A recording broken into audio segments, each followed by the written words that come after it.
Bonjour, alors aujourd'hui c'est une toute petite vidéo, je sais, je dis ça à chaque fois, mais bon je déborde, c'est comme ça. Donc dans ma série une vidéo par jour pendant 30 jours, et où je vous parle de mes 4 problématiques du moment, le célibat, la cinquantaine, la ménopause et la réorientation professionnelle. Donc, alors je vais parler cinquantaine. Aujourd'hui parce que en fait moi c'est voilà, on va parler vocabulaire parce qu'il y a des choses qui m'agacent un petit peu. Donc par exemple on entend des gens qui disent des quarantenaires, des cinquantenaires quand ils parlent des gens voilà. Alors non, en fait il y a des mots qui existent, hein, c'est quadragénaire pour les gens qui ont 40 ans et plus, quinquagénaire pour 50 ans et plus, sexagénaire, septuagénaire, octogénaire, nonagénaire et centenaire. Après, je ne sais pas.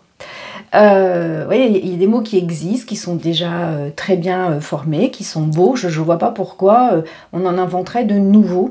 Et c'est souvent dans les médias qu'on entend ou qu'on lit ce genre de mots moches, quoi. Quarantenaire, qu'est-ce que ça veut dire, quoi? Enfin, bon, j'ai jamais vu ça. Bon, bref. Et puis, autre chose sur les mots. Vous vous désignez comme vous voulez. Voilà. Alors, on parle, moi, quand j'étais jeune, quand j'avais 20 ans, je trouvais qu'à 50 ans, on était vieux. Et je disais pas senior, je disais pas mature, je disais pas je sais pas quoi. Voilà, on a le droit d'utiliser à peu près les mots qu'on veut. Alors, bon, du moment que ce soit à peu près quand même respectueux, mais enfin bon, voilà, quand on est vieux, c'est pas très grave. Voilà, si on n'associe pas à ce mot-là des choses négatives, moi je vois pas le problème. Alors j'avais relevé aussi, oui alors on peut dire les seniors, on peut dire les aînés. Alors ça, moi les aînés j'aime bien. C'est mon grand-père qui disait ça, le club des aînés. Et c'est vrai que dans le mot aîné, ce que j'aime, c'est un peu comme les sœurs et les frères aînés, et en fait, un peu comme si ils avaient la sagesse et l'expérience que nous n'avons pas. Parce que en fait, c'est exactement ça. Quand on avance en âge, en fait, on a plus d'expérience. Quand on a 50 ans, on a plus d'expérience que quelqu'un de 40 ans. Bah oui, puisqu'on on a vécu 10 ans de plus, que quelqu'un de 30 ans, 20 ans de plus, que quelqu'un de 20 ans, 30 ans de plus, et etc.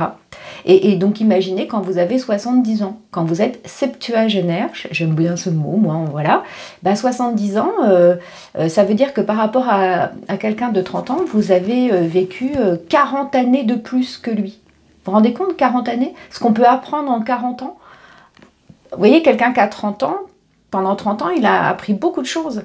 Il lui reste plus de temps, voilà, pour aller jusqu'à soi. Il lui reste 40 ans, voilà, pour apprendre encore plus de choses. Alors, il peut aussi décider, cette personne peut aussi décider de s'arrêter et de rester les fesses collées à son canapé, à absorber ce qu'on lui dit à la télé ou non je caricature mais enfin bon voilà, et à ne rien faire d'autre que métro boulot dodo. C'est un choix, mais voilà, vous n'êtes pas obligé de faire ce choix là. Moi j'ai 50 ans et j'ai bien décidé dans les 50 prochaines années, bon en fait pas les 50 prochaines années, les 70 prochaines années, puisque je dis toujours que je vais mourir à 120 ans, enfin j'ai décidé ça il y a longtemps, bon je sais pas si j'y arriverai, mais enfin bon dans les 70 prochaines années, donc c'est plus long que 50. J'ai bien envie d'apprendre encore beaucoup de choses sur mes contemporains, sur les gens que je vais rencontrer un peu partout dans le monde, hein, puisque j'ai l'objectif de partir en voyage dès que j'aurai fini mon travail salarié, là, mon contrat.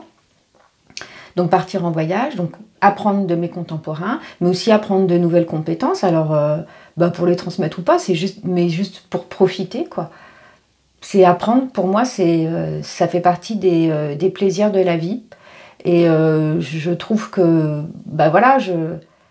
comment vous dire, il faut bien remplir sa vie. Et moi, je veux la remplir par des choses comme ça. J'ai envie de savoir de plus en plus de choses. J'ai envie de maîtriser de plus en plus de techniques. J'ai envie de parler étranger. Enfin, étranger, ça ne veut rien dire parler étranger. Parler d'autres langues que ma langue maternelle. Mais voilà. J'ai envie de voir des choses je me sens pas... je crois qu'en fait, être vieux au sens négatif du terme, pour moi, c'est vraiment arrêter d'apprendre, quoi. C'est décider que, bah voilà, c'est fini, on sait tout, il n'y a plus rien à savoir, il n'y a plus rien à découvrir, et que bah voilà, maintenant, il faut juste attendre la mort, quoi.